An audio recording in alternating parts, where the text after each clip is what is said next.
I just wanted to give a quick little update. It's been a while since I have put a video out on the channel.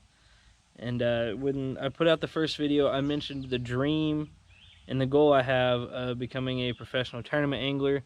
But that dream is going to have to be put on hold. Finances got in the way. My boat basically just fell apart on me. I had to end up selling it basically for parts. Just I can't financially afford a new one right now. So I'm going to use the money I do have and focus on making the channel bigger and better. And right now I was able to upgrade to a GoPro, and that's what I'm actually trying to film this on right now, just as a test to see how things work. So I know they film in like a wide angle, so I really don't know how that's going to turn out, but it's just mainly a test and a way for me to give you guys an update on what all is going on. But like I said, I want to just focus right now on making the channel bigger and better than what it was, and just making it a lot more special and something that people can enjoy and actually be entertained by. I've had several projects like this in the past where I've tried filming hunting videos, fishing videos, and I feel like I was never really able to make them what I wanted them to be. And I'm getting married in June, which right now is May 12th. I'm getting married on June 2nd, or 22nd, sorry, June 22nd. And my fiance and soon-to-be wife is going to help me a lot with the channel. She's going to do a lot of the filming and behind-the-scenes work and stuff like that. And the biggest thing is just support from her and support from the family and support from all my friends that want to see me succeed in what I want to do and what I love. And right now, behind me is an old reservoir that is just a few miles from my house.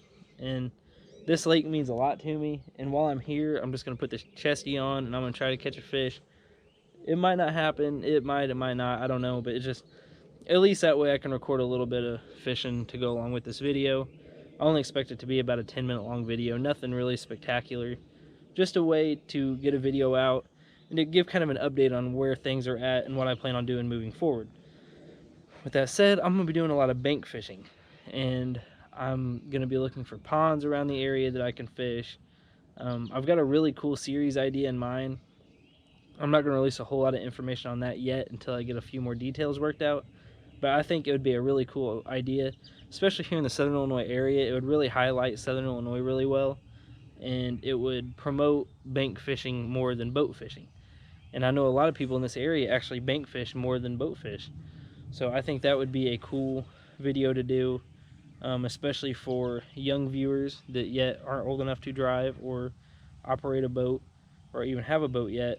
It would be an awesome video for them to learn from, or awesome series I should say, for them to learn from and to take information from and apply it to their own skills and their own fishing adventures.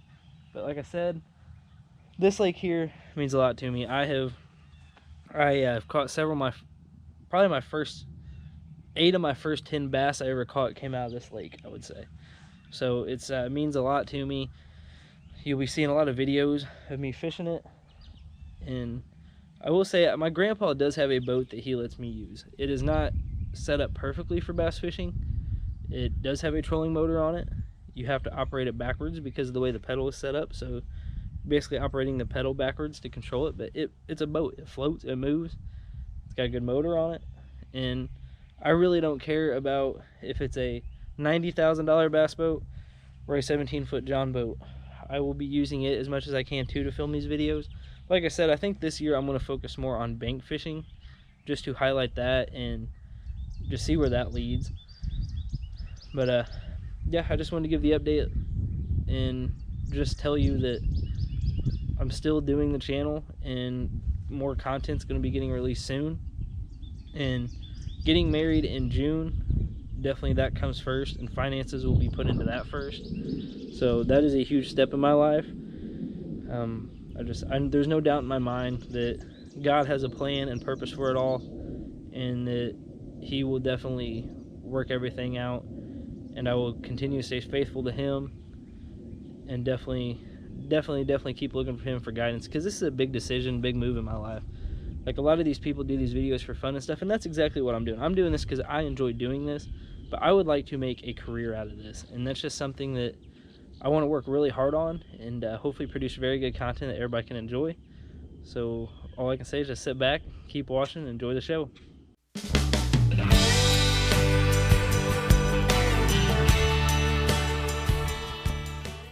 Let's walk down here to the boat ramp, see what we can do.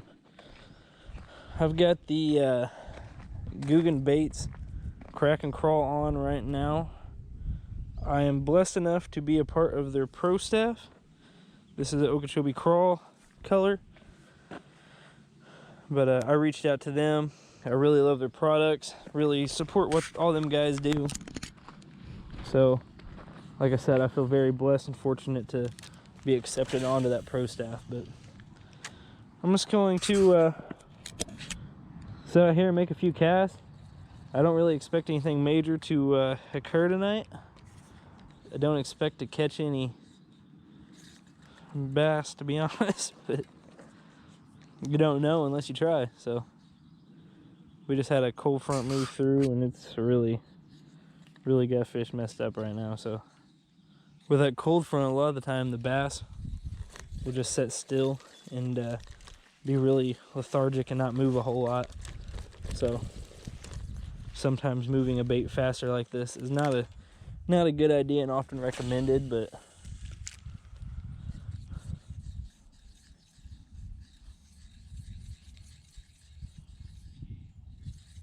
like I said, I'm just trying to cover a lot of water and get a fish on if I can. Hopefully get lucky and have one pay it a visit. Yeah, that bush.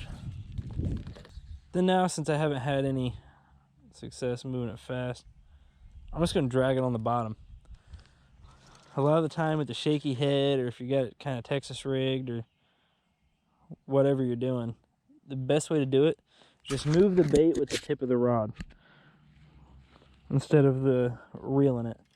So if you're wanting to slow down and fish really finesse style and get a lot of bites, especially if the fish are real picky about stuff, the best thing to do is just slowly drag the bait with the tip of your rod, let it set, reel up your slack.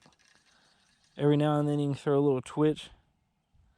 Sometimes if there's a bass sitting there waiting on it, you can kind of give it a few little twitches, and usually then they can't resist it and they'll snatch it up and start running with her. But right now I'm literally just throwing this on it's a 6.6 medium action ugly stick combo I bought at Walmart. It's perfect for fishing little reservoirs and stuff like this, especially when we fish from the bank.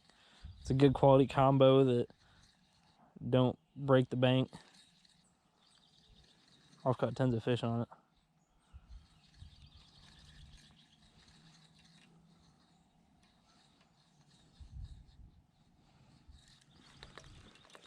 But I've got a 15-pound fluorocarbon on it.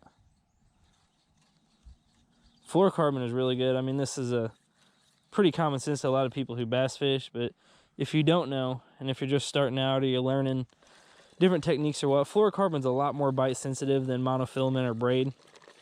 So if you're fishing finesse with like a crawl or like a worm, whatever the case may be, even a jig, fluorocarbon will give you a lot better feeling of a bite.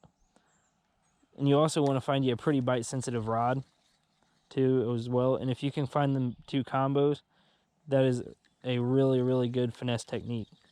So just if you can, like what I did, I'm a really cheap angler. Like, I do not like spending a lot of money, so I basically try getting by with the best quality products I can find for a cheap price. And I went over to Walmart looking, and I found Abu Garcia makes a 7-foot fiberglass rod. It's a Vengeance rod. I'm sure some people have either used them or at least heard of them or seen them at Walmart.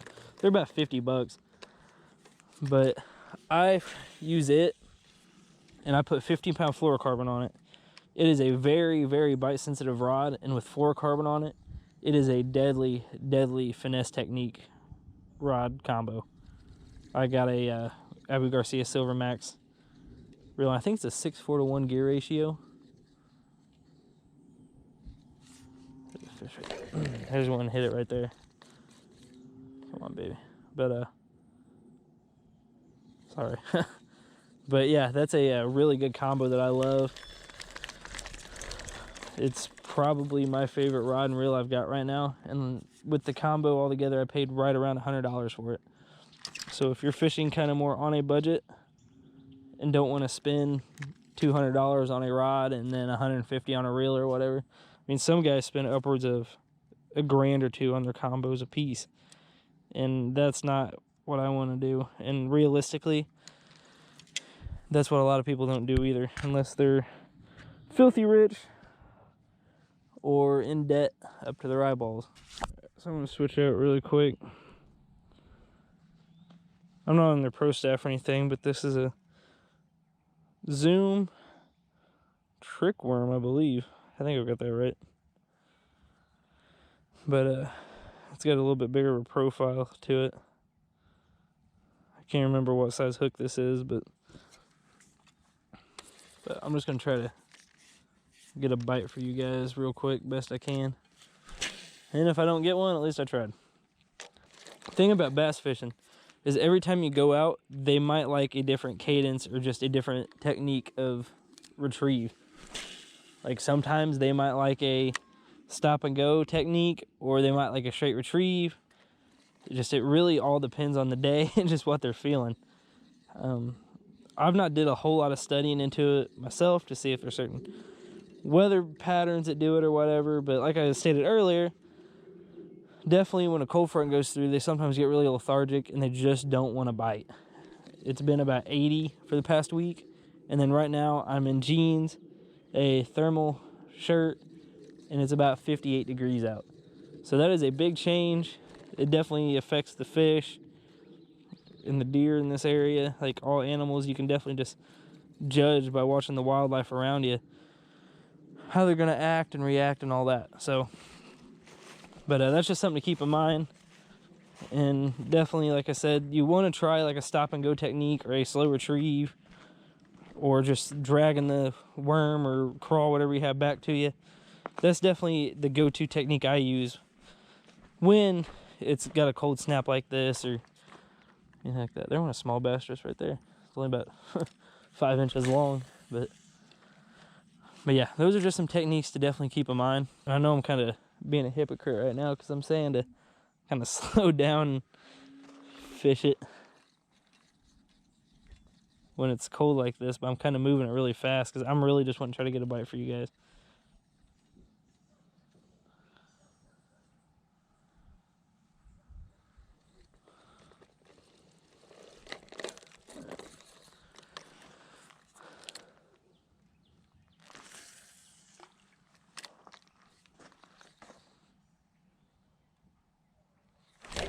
There we go.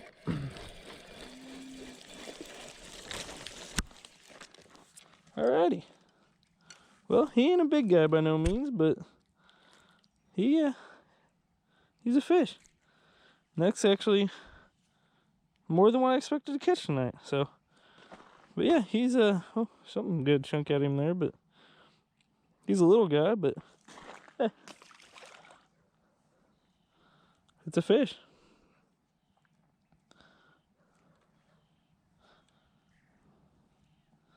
That is the first fish on the new GoPro.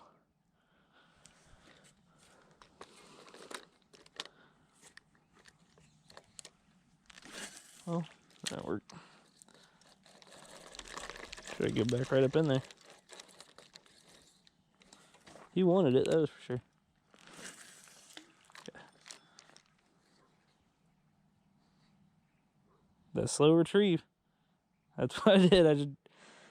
I told myself I need to stop trying to be antsy, slow it down, hop it a little bit. Oh, I think there's another one. Now I'm excited and setting the hook on everything I feel. But no, I told myself I need to calm down, stop trying too hard, and just fish like I always do. And lo and behold, there was a fish.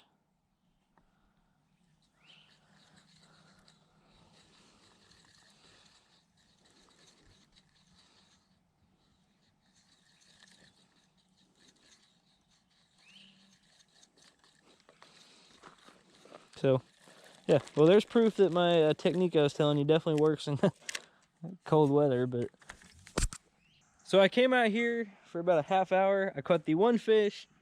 It's starting to get a little dark. Plus, I'm getting hungry and want to go home and eat some supper. But But yeah, the technique I was talking about, jigging it back slow to you, that's how I caught him. I was really rushing, trying to get a fish on video for you guys in a hurry, and that was my mistake. Once I was like, okay, I took the deep breath. So once I got that deep breath in, I slowed down. I started focusing more on what I was doing, and literally the first cast, I caught that small bass. He was tiny, but tonight that is a victory, so I'll take it. But yeah, I switched over from the crack and crawl to a ribbon-tailed worm. I think they were wanting more, a little bit of that fluttery appearance to it, so that I definitely think was a trick. But like I said, I only made about 5 more casts after that one, and I mean, overall, I guess I'll take it. But so yeah, just stay tuned for more videos. Like I said, I've got a lot of big things coming up, and I'll make another video here soon highlighting all that. But definitely stay tuned. I definitely appreciate all the support, and I definitely couldn't do it without you guys wanting to see these videos and just keep. I've had several people message me, friends, people on Facebook, things like that. When are you going to make another video? You made a video saying you're going to start this journey, but it's not been started. So this is going to be the start of it. This is officially going to be the kickoff. Even though it was only one fish, that is at least a positive note to start on. And I hope you guys at least learned something from the tips that I was trying to kind of give here and there. I'm a bad teacher when it comes to fishing because I'm the type of person, I'm a listener and a learner, but when it comes to teaching, it's hard for me to teach how to catch fish because I feel like it's just kind of in my instincts, and it's hard for me to teach something that I just feel and know. So I'm going to try to explain that. I hope I do a decent job of explaining it. I hopefully it will get better as this series goes and the channel moves along. But for now, that is basically all I've got for you guys. Just please continue to follow, hit the subscribe button, and all that. I'll put a link in the below for the Googan baits if anybody's interested in those. In fact, I'll drop a link for all the pro staffs I'm on. I'm on Hoorag, Buckeye Custom Baits, Stan Sloan's Zorro Bait Company, Woo Tungsten. Their weight was the one I used to catch the fish. Hoorag, can't remember if I mentioned that one or not. I've got quite a few now. If I forgot anybody, I'm sorry, but I will try to drop a link in the description for all them companies. You can check them out. They're great companies. Especially, I want to thank Hoorag because they were the very first company that ever approved me being on their pro staff. And they're a big company, so that was a really, really big deal to me. And that was something that I will always remember. So they have been with me since day one, and that's been on a journey that started about 1.5 years ago. So they were the very first company. So I definitely want to give a shout out to them. But then, like Woo Tungsten, all them guys, you guys do a phenomenal job. I'm excited to build more memories with you guys and see what the future holds for us. So till next time, I'll catch you later.